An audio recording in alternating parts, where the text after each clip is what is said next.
Hello बच्चों, how is the जोश। देखिए भाई, जोश तो बनाना ही पड़ेगा क्योंकि बिना जोश बनाए माहौल नहीं बनने वाला पढ़ने का। तो आप लोग कुछ भी करिए, ईटा पत्थर कुछ भी खाइए, बट जोश बनाइए। बाकी आप लोग खुद समझदार हैं। तो चलिए आज का स्टार्ट करते हैं, आज का अपना टॉपिक। पहले थोड़ा सा रिवीजन करते हैं कि मैंने प्रीवियस क्लास में क्या पढ़ा था। तो मैंने प्रीवियस क्लास में आप लोग को बताया कि कोई वेक्टर जो है वो कैसे ट्रांसफॉर्म होता है। ट्रांसफॉर्म मतलब कि उसके अगर कोऑर्डिनेट एक्सिस को हम किसी एक्सिस के थ्रू, पूरे कोऑर्डिनेट को किसी एक्सिस के थ्रू अगर रोटेट करा दें तो उस वेक्टर का क्या इफेक्ट पड़ेगा उस रोटेशन पे, और उसके कंपोनेंट पर क्या इफेक्ट पड़ेगा उस रोटेशन का। दूसरा मैंने बताया कि अगर उस वेक्टर का मैं इमेज ले लूं तो उस वेक्टर का क्या इफेक्ट पड़ेगा, उस वेक्टर पर उस इमेज का क्या इफेक्ट पड़ेगा।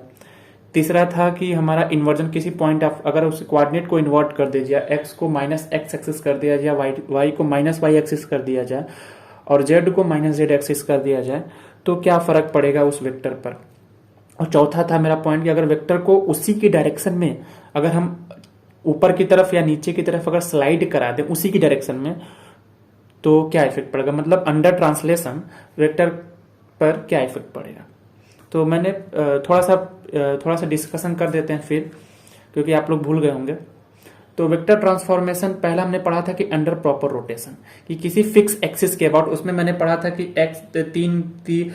तीन मैंने पढ़ा था कि एक पढ़ा था एक्स एक्सिस के अबाउट, एक पढ़ा था वाई एक्सिस के अबाउट, एक पढ़ा था जेड एक्सिस के अबाउट। और तीनों में मैंने ये बताया था कि कोई वेक्टर है, चाहे उसके कोऑर्डिनेट को एक्स एक्सिस के अबाउट रोटेट कराओ, चाहे वाई एक्सिस के अबाउट रोटेट कराओ और चाहे जेड एक्सिस के अबाउट रोटेट कराओ, उस वेक्टर का उस रोटेशन पे अंडर प्रॉपर रोटेशन उस वेक्टर को कोई चेंज नहीं पड़ने वाला, अर्थात वो जो वेक्टर है वो चेंज नहीं होगा। बट हाँ, मैंने एक चीज बताया था कि उसका जो कंपोनेंट है कंपोनेंट चेंज होगा। कल पिछले वाली क्लास में मैंने ये भी बताया था कि कंपोनेंट क्या होता है।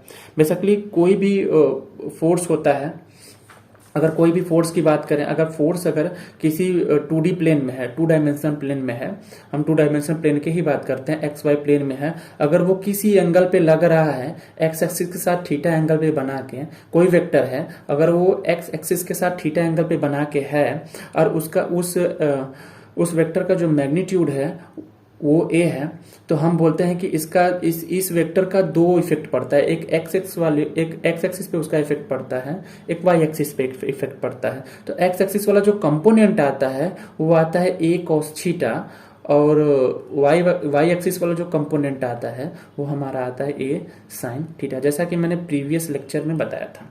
यदि आप लोग को नहीं समझ में आता तो प्लीज प्रीवियस लेक्चर पे विजिट करिए और ये देखिए। चलिए हम आगे बढ़ते हैं। तो मैंने बताया था कि उसका कंपोनेंट चेंज हो जाता है। मैंने प्रीवियस क्लास में बताया था कि कंपोनेंट चेंज होता है, वो कैसे कंपोनेंट चेंज होता है आज इस क्लास में हम बताएंगे। तो बताएंगे थोड़ी देर बाद। पहले ये जान लेते हैं कि अंडर रिफ्लेक्शन, कि अगर उस वेक्टर का अगर हम इमेज ले लें, यदि किसी मिरर में उसका, अगर उस वेक्टर को किसी मिरर में देखें तो वेक्टर नहीं चेंज होता। तो मैंने लिख भी दिया है कि अंडर रिफ्लेक्शन हमारा जो वेक्टर रहता है वो अनचेंज रहता है और उसका कंपोनेंट भी बदलता नहीं है। तीसरा मैंने था कि अंडर ट्रांसलेशन, कोई वेक्टर है अगर उसको मैं ट्रांसलेट कराता हूं उसी की डायरेक्शन में, अगर कोई वेक्टर है, ये वेक्टर है, अगर उसका मैग्नीट्यूड सेम रखते हुए, उसका लेंथ सेम रखते हुए ऊपर की तरफ या मैं नीचे की तरफ अगर उसको स्लाइड कराता हूं या ऊपर की तरफ स्लाइड कराता हूं तो वो वेक्टर चेंज नहीं होगा। तो वही था कि under translation vector unchange, remains unchange. और अगला वाला था जो सबसे इंपॉर्टेंट पॉइंट था, वो था कि अंडर इन्वर्जन ऑफ कोऑर्डिनेट, यदि हम कोऑर्डिनेट को ही इन्वर्ट कर दें, मान लीजिए कि किसी कोऑर्डिनेट में, इसको समझना बहुत जरूरी है क्योंकि इसी का अभी थोड़ा यूज होने वाला है, तो इसको ध्यान से समझिए। मान लीजिए कोई एक्स एक्सिस है, वाई एक्सिस है और जेड एक्सिस है। तो मान लीजिए जेड एक्सिस के परपेंडिकुलर आपको इस पेपर पे दिख रहा होगा, बट ये जेड एक्सिस एक्चुअली तीनों एक्सिस आपस में परपेंडिकुलर होते हैं। तो मान लीजिए अगर कोई एक्स और वाई एक्सिस में, एक्स और वाई प्लेन में कोई एक वेक्टर है, मान लीजिए ये ए वेक्टर है ना, इसका डायरेक्शन कुछ इस तरफ है, ठीक है, और मान लीजिए कुछ ये थीटा एंगल बना के समथिंग है इस एक्स एक्सिस के साथ ना। अगर हम क्या होगा, अगर इसी कोऑर्डिनेट एक्सिस को हम चेंज कर दें, एक्स को माइनस एक्स कर दें, वाई को माइनस वाई कर दें और जेड को ये जो ऊपर की तरफ था उसको नीचे की तरफ डाउन कर दें, ऐसे समझ जाएगा कि ये जो जेड एक्सिस है वो नीचे डाउन की तरफ है। तो क्या होगा इस वेक्टर का इस इन्वर्जन पे, इस कोऑर्डिनेट की इन्वर्जन पे क्या इफेक्ट पड़ेगा। जो पहले वेक्टर ऐसे था, आप देख रहे होंगे जो पॉजिटिव एक्स एक्सिस के साथ थीटा एंगल बना के था, अब जैसा कि मैंने बताया था कि under inversion of coordinate vector का जो साइन है वो चाहे साइन फ्लिप हो जाता है।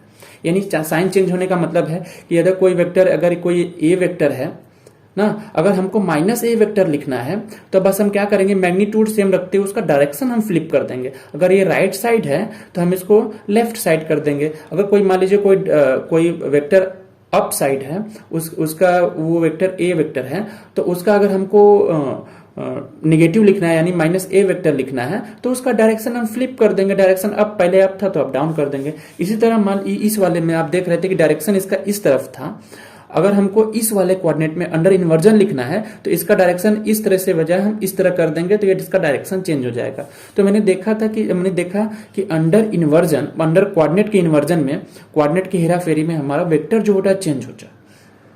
तो ये बहुत इंपॉर्टेंट पॉइंट है कि अगर हम कोऑर्डिनेट का इन्वर्ट कर रहे हैं तो उस जो वेक्टर है वो चेंज, उसका साइन चेंज हो जाता है, मींस उसका डायरेक्शन चेंज हो जाता है।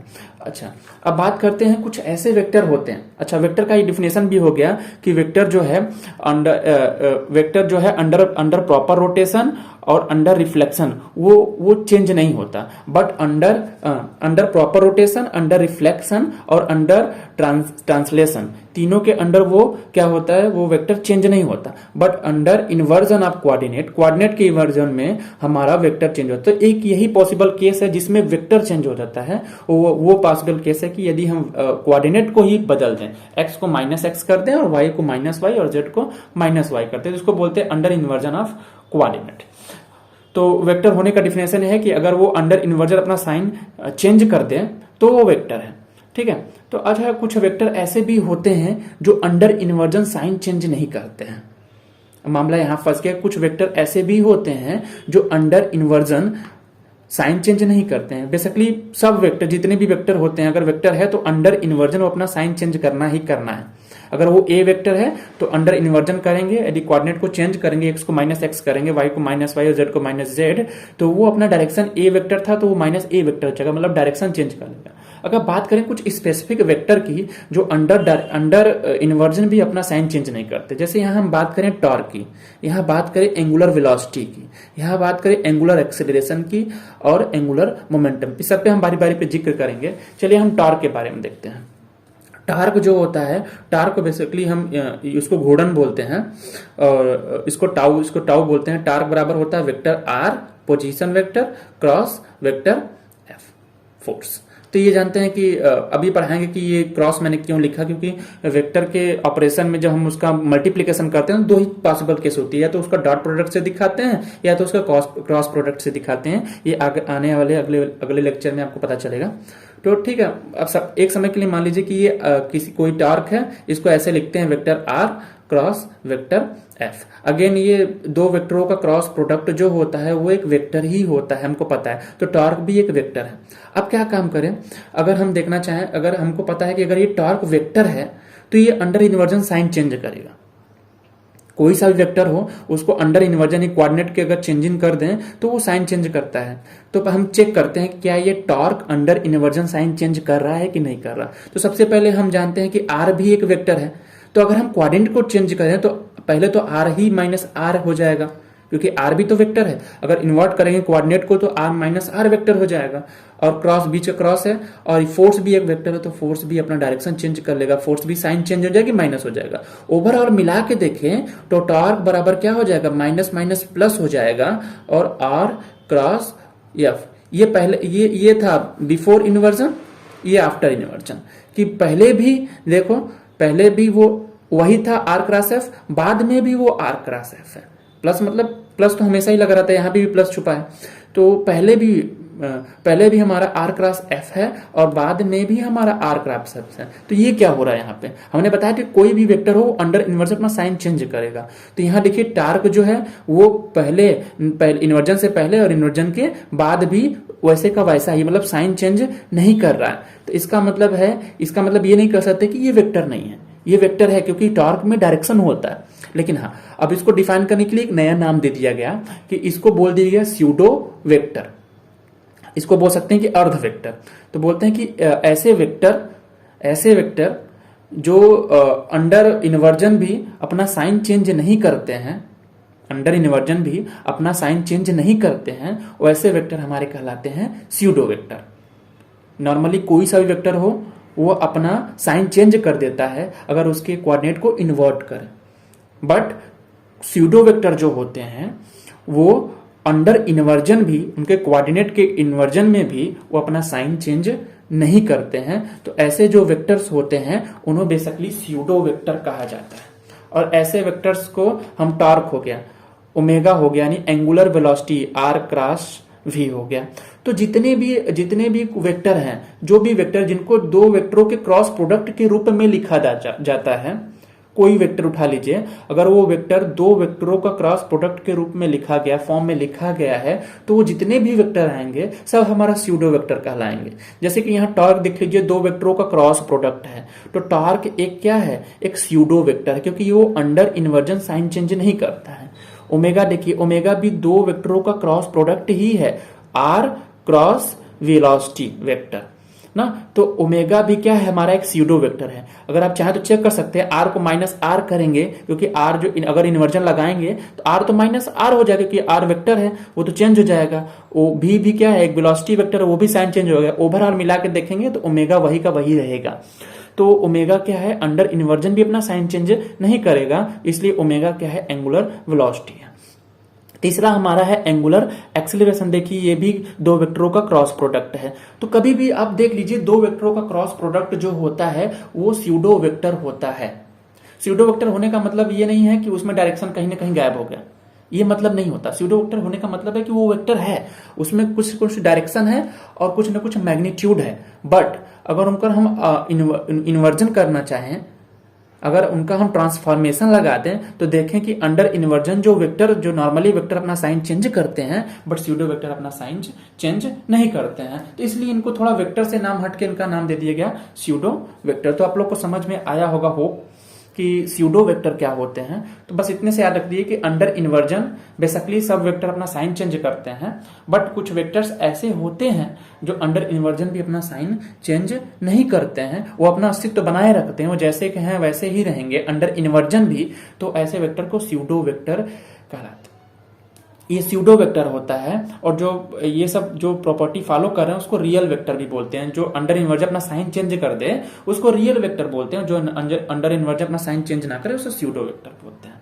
ठीक है, तो अब मेरा जो अगला टॉपिक है, हाँ, इसमें मुझे बताना था कि ये जो कंपोनेंट चेंज होता है अंडर प्रॉपर रोटेशन किसी वेक्टर का, वो कंपोनेंट चेंज होने के बाद कितना हो जाएगा। मैंने बोला था कि वेक्टर ओवरऑल वेक्टर चेंज नहीं होता, बट वेक्टर का जो कंपोनेंट होता है, यानी एक्स एक्सिस में कंपोनेंट, वाई एक्सिस में कंपोनेंट, अगर वो एक्स वाई प्लेन में है वेक्टर, अगर वो वाई जेड प्लेन में है तो जेड एक्सिस वाला कंपोनेंट, वाई एक्सिस वाला कंपोनेंट, तो करस्पॉन्डिंग किस प्लेन में है उस प्लेन के करस्पॉन्डिंग एक्सिस वाला जो हमारा कंपोनेंट है वो कंपोनेंट चेंज हो जाता है अगर किसी एक्सिस के थ्रू अगर प्रॉपर रोटेट किया जाए। तो उससे पहले हम जानेंगे, इसको बताएंगे अभी थोड़ी देर बाद, उससे पहले हम जानेंगे कि किसी वेक्टर का मैग्नीट्यूड कैसे लिखते हैं।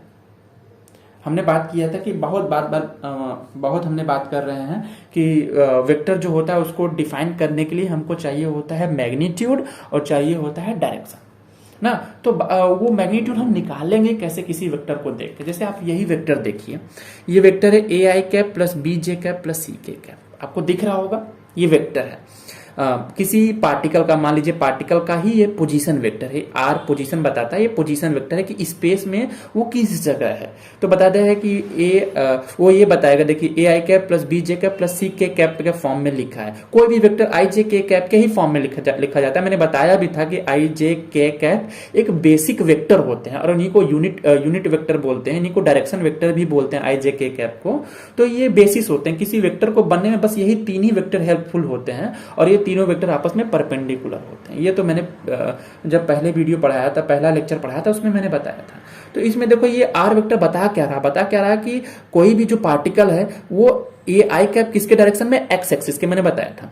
तो एक्स एक्सिस के डायरेक्शन में वो वेक्टर ए लेंथ चल रहा है वाई एक्सिस के डायरेक्शन में वो पार्टिकल जो है वो बी लेंथ चला और करस्पॉन्डिंग जेड के कैप जेड एक्सिस को बताता है, तो जेड एक्सिस के डायरेक्शन में वो बंदा जो है सी के कैप वो बंदा सी लेंथ चल रहा है। यानी कि हम बात करें तो ये अगर हमारा कोऑर्डिनेट एक्सिस है, आई जे कैप इधर एक्स है, इधर वाई है और इधर जेड है, तो कहीं ना कहीं पार्टिकल इधर एक्स एक्सिस से ए डिस्टेंस पे यहाँ पे, वाई एक्सिस से बी डिस्टेंस पे यहाँ पे और जेड एक्सिस से सी डिस्टेंस पे ये यहाँ पे कुछ इसका कोऑर्डिनेट होगा ए बी सी। तो हम वेक्टर को देख के बता सकते हैं कि पार्टिकल का कोऑर्डिनेट कहाँ है।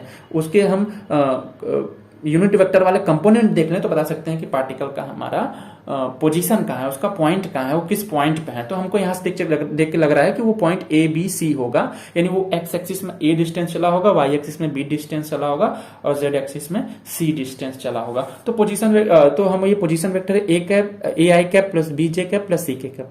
बात यहाँ फंस गई कि अब इस वेक्टर में हमको ना तो मैग्नीट्यूड दिया है, हाँ अभी वेक्टर है क्योंकि वेक्टर के फॉर्म में लिखा है, जे के फॉर्म में लिखा है तो वेक्टर है, बट हमको नहीं पता कि इस वेक्टर का मैग्नीट्यूड कितना है और वेक्टर का डायरेक्शन क्या है। तो हमको दो चीज निकालनी है, एक तो वेक्टर का मैग्नीट्यूड निकालना है और तो एक वेक्टर का डायरेक्शन निकालना है। तो मैग्नीट्यूड निकालने का सिंपल फार्मूला, मैग्नीट्यूड निकाले जब हम किसी वेक्टर का इस वेक्टर का मैग्नीट्यूड निकालें तो इसको एक मॉड में कर देते हैं, मॉडुलस कर देते हैं ना। मैग्नीट्यूड मतलब पॉजिटिव क्वांटिटी। तो मॉड निकालते हैं इस आर वेक्टर का मॉड में, तो होता है अंडर रूट में आई के साथ वाला जो कंपोनेंट है उसका स्क्वायर प्लस जे कैप के साथ का जो कंपोनेंट है उसका स्क्वायर प्लस के कैप के साथ का जो कंपोनेंट है उसका स्क्वायर। तो अंडर अगर इस वेक्टर के लिए बात करें तो अंडर रूट में A square plus B square plus C square, यानी आई वेक्टर के साथ, यानी आई यूनिट वेक्टर के साथ जो कंपोनेंट है उसका स्क्वायर, जे कैप के साथ जो वेक्टर है उसका स्क्वायर, जो जे कैप के साथ जो कंपोनेंट है उसका स्क्वायर और के कैप के साथ जो कंपोनेंट है उसका स्क्वायर। तो ये इसका मैग्नीट्यूड हो गया। मैग्नीट्यूड यानी कि मैग्नीट्यूड जो होती है वो एक स्केलर क्वांटिटी होती है, केवल मैग्नीट्यूड आया। अब वेक्टर है तो मैग्नीट्यूड के साथ कुछ ना कुछ डायरेक्शन होंगे, क्योंकि वेक्टर जो भी होता है वेक्टर को हम लिखते ही ऐसे हैं, वेक्टर बराबर क्या होता है मैग्नीट्यूड और समथिंग कुछ ना कुछ उसका मल्टीप्लाइड बाय उसका डायरेक्शन। ये क्रॉस मत समझिएगा क्योंकि अभी हम सिर्फ नॉर्मली मल्टीप्लाई बता रहे हैं कि अगर किसी भी चीज में अगर उसके मैग्नीट्यूड और उसके डायरेक्शन से मल्टीप्लाई कर दें तो वो चीज हमारी वेक्टर क्वांटिटी हो जाती है। और एक चीज जो बताया था कि वेक्टर अगर है तो उसको वो वेक्टर अलजेब्रा फॉलो करना चाहिए, वो बात की बात है, बट एक नॉर्मली एक वेक्टर को डिफाइन कर लेकिन मैग्नीट्यूड और डायरेक्शन चाहिए होता है। अब बात आती है कि मैग्नीट्यूड तो मैंने निकाल लिया, अब डायरेक्शन कैसे निकालेंगे।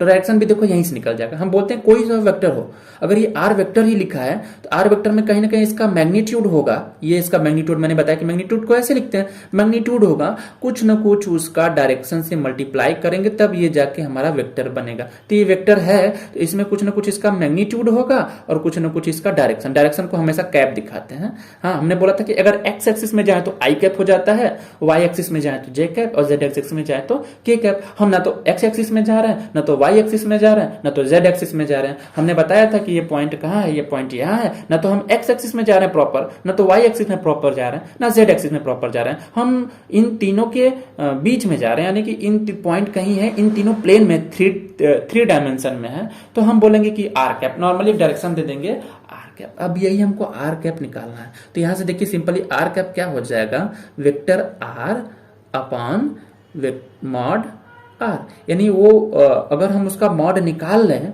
अगर उसका मैग्नीट्यूड निकाल लें तो जो वेक्टर दिया अगर उस वेक्टर को उसके मैग्नीट्यूड से डिवाइड कर देंगे तो हमारा क्या आ जाएगा, हमारा आ जाएगा उसका यूनिट वेक्टर। तो इसका यूनिट वेक्टर लिखना चाहें तो हम लिखेंगे A I cap plus B J cap plus C K cap upon under root में A square plus B square plus C square. ये हमारा हो गया इसका डायरेक्शन वेक्टर। अच्छा, एक एग्जांपल लेके समझते हैं। जैसे मेरा एग्जांपल है जैसे कि बात करते हैं 5i cap plus 2j cap plus 3k cap. अगर इसका हम ये कोई वेक्टर है, मान लीजिए कि ए वेक्टर है, ए वेक्टर ये है। अगर इसका हम मैग्नीट्यूड निकालना चाहें, मॉडुलस ऑफ ए वेक्टर निकालना चाहें, तो हम क्या करेंगे, आई के साथ जो कंपोनेंट है उसका स्क्वायर करेंगे तो 25 हो जाएगा 5 का स्क्वायर, और जे के साथ है 4 और 3 के साथ है जो 9। तो हम ऐड करेंगे 9 4 13 और 25 जोड़ेंगे तो रूट ओवर 38 आएगा हमारा, कड़ी में 38 आएगा। ठीक है, ये तो मेरा मॉडुलस आ गया। अगर हम इसका यूनिट वेक्टर लिखाना चाहें, इसका डायरेक्शन वेक्टर निकालना चाहें, तो ये हमारा जो भी आएगा ए कैप या फिर आर कैप बोल लीजिए, आर कैप जो आएगा वो हमारा आएगा mod of A upon mod of vector A upon mod of A. ठीक, तो अब क्या आएगा, ये अब हम लिखेंगे 5i cap plus 2j cap plus 3k cap root over 38। ये हमारा आ गया इसका यूनिट, इसका डायरेक्शन वेक्टर।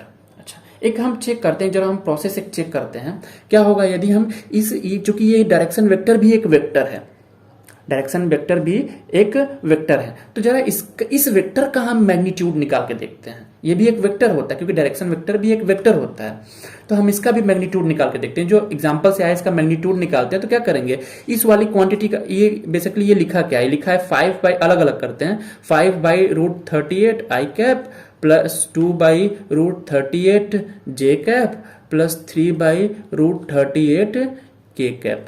ये है हमारा, ये लिखा है। ठीक है, अब हम क्या करेंगे, अब ये वेक्टर है, ये वेक्टर है यूनिट वेक्टर, यानी कि ये डायरेक्शन वेक्टर। अब इसका अगर हम मैग्नीट्यूड निकालना चाहें, यदि मॉडुलस ऑफ आर वेक्टर निकालना चाहें, तो हमारा क्या आएगा, देखिए इसका स्क्वायर करेंगे, आई के साथ जो लिखा है इसका स्क्वायर, यानी रूट ओवर 5 बाई 25, 5 का स्क्वायर 25 और रूट को ओवर रूट 38 का स्क्वायर रूट में है, उसका स्क्वायर करेंगे तो 38 आएगा, प्लस 4 बाई 38 प्लस 9 बाई 38।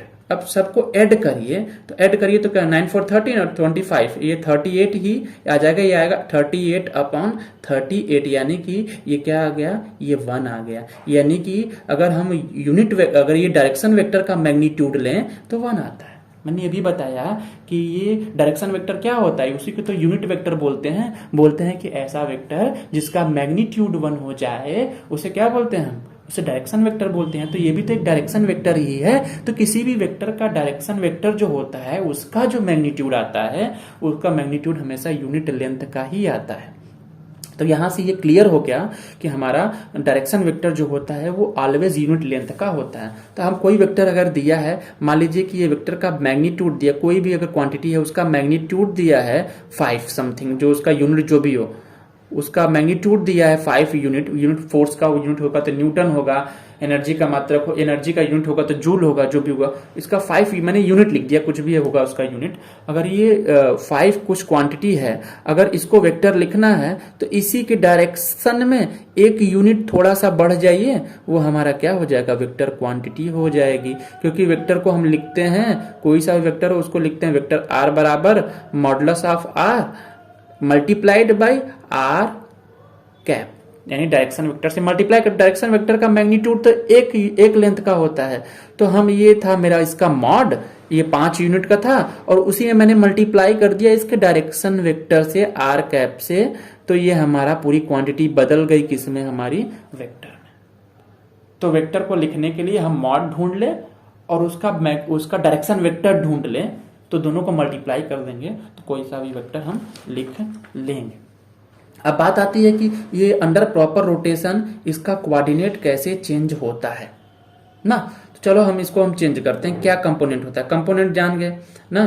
तो चलिए हम बात करते हैं कि हम बनाते हैं कोऑर्डिनेट एक्सिस। मान लीजिए कि हमारा जो वेक्टर है वो एक्स वाई प्लेन में है और हम एग्जांपल लेके बता रहे हैं कि हम जेड वाला बताएंगे, एक्स वाई वाला आपको करना है। अगर जेड एक्सिस के थ्रू रोटेट कराएं तो वेक्टर वो एक्स वाई प्लेन में होगा ना। अगर हम एक्स एक्सिस के थ्रू रोटेट कराएंगे तो वेक्टर हमारा वाई जेड प्लेन में होगा, और करस्पॉन्डिंग वाई एक्सिस के थ्रू रोटेट कराएंगे तो वेक्टर हमारा एक्स जेड प्लेन में होगा। तो हम क्या कर रहे हैं, हमारा ये जेड एक्सिस है ना, हम जेड एक्सिस के थ्रू इसी कोऑर्डिनेट को ऐसे रोटेट कराएंगे। तो हम मान के चल रहे हैं कि हमारा जो वेक्टर है वो करस्पॉन्डिंग उसके विपरीत अपोजिट वाले में है, एक्स वाई प्लेन में है। और ये वेक्टर मान लिया कि कोई वेक्टर है, ये इस वेक्टर है और इसका जो इस वेक्टर का जो ए वेक्टर का जो मैग्नीट्यूड है, ए वेक्टर का जो मैग्नीट्यूड है वो मैग्नीट्यूड हमारा कितना है, मान लीजिए कि ये वेक्टर का मैग्नीट्यूड हमारा कितना है, ए है, यानी कि मॉड ऑफ ए वेक्टर कितना है हमारा, ए है, स्मॉल ए है। तो ये मान लीजिए कोई वेक्टर है, ये इसके साथ थीटा एंगल बना रहा है ना। तो अब हम क्या करेंगे, ये जो एक्सिस है, इस एक्सिस के थ्रू हम इसको रोटेट कराएंगे। कुछ फाई एंगल हम क्या कर रहे हैं, इसको इस कोऑर्डिनेट सिस्टम को ही रोटेट कर दे रहे हैं। तो देखिए जो नया कोऑर्डिनेट सिस्टम बनेगा कुछ ऐसे बनेगा, ये अब ये एक्स डैश हो जाएगा। अब ये और जो ये वाई था वो कुछ फाई एंगल रोटेट होके ये क्या हो जाएगा हमारा वाई डैश हो जाएगा।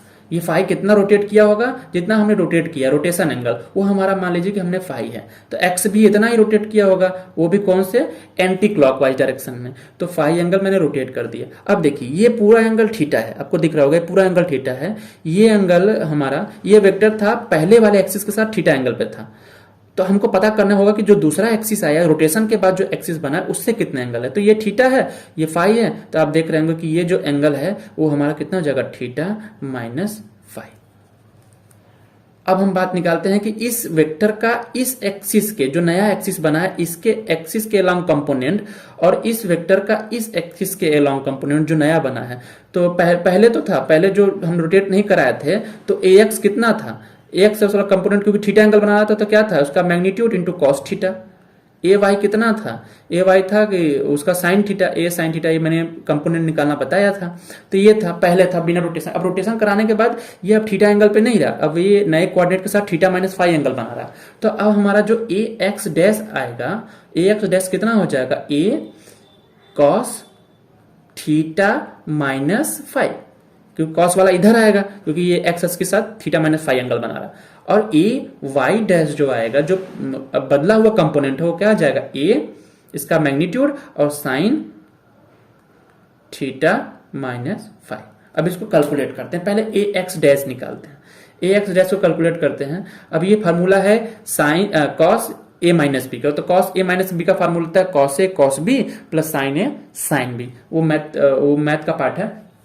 तो हम ए को बाहर करते हैं, अब इसको ओपन करते हैं cos A minus cos B से, तो हो जाएगा cos theta into cos phi और ये हो जाएगा minus sine theta into sine phi, ठीक, सॉरी प्लस होगा ना। तो अब हम क्या करते हैं, ए एक्स डैश, अब इस ए का अंदर मल्टीप्लाई कर देते हैं, तो A cos theta into A cos theta into cos phi plus A sine theta into sine phi, ये हमारा हो गया। ठीक है, अब हम क्या करते हैं, अब हम देखते हैं कि ए एक्स डैश कितना है। ए एक्स डैश कितना है हमारा, ए एक्स डैश है हमारा ए एक्स डैश बराबर ए कॉस थीटा बराबर हमने लिखा है ए एक्स, तो हम यहाँ ए एक्स लिख देंगे, ए एक्स कॉस फाई और ये प्लस ए साइन थीटा क्या है ए वाई साइन फाई। तो आप देख रहे होंगे कि जो नया कोऑर्डिनेट बना है वो क्या है, नया जो ए एक्स डैश बना है अंडर फाई एंगल रोटेट कराने पे हमारा जो हो गया वो क्या हो गया, ए एक्स कॉस फाई प्लस ए वाई साइन फाई। तो फाई जो उसका रोटेशन एंगल है कि कोऑर्डिनेट वो कितने एक्सिस है, वो भी जेड एक्सिस के थ्रू हम रोटेट कर रहे हैं। इसी तरह अगर हम ए वाई निकालना चाहें तो ए वाई डैश को अगर निकालना चाहें तो इसको ओपन करेंगे, ये साइन ए माइनस बी का फार्मूला है, तो ये हो जाएगा sine theta into cos theta cos phi plus cos theta into sine phi, plus नहीं होगा माइनस होगा, सॉरी ये माइनस हो जाएगा। ठीक है, तो अब इसका हम जब ओपन करेंगे तो ए वाई डैश क्या हो जाएगा, A sine theta into cos phi minus A cos theta into sine phi. अब देखिए यहां से ए वाई डैश, अब चाहें तो आप ए साइन थीटा की जगह क्या रख सकते हैं, ए वाई रख सकते हैं, तो ए वाई कॉस फाई और माइनस ए साइन थीटा, ए साइन थीटा की जगह क्या रख सकते हैं, ए वाई। तो आपका क्या हो जाएगा, एक मिनट,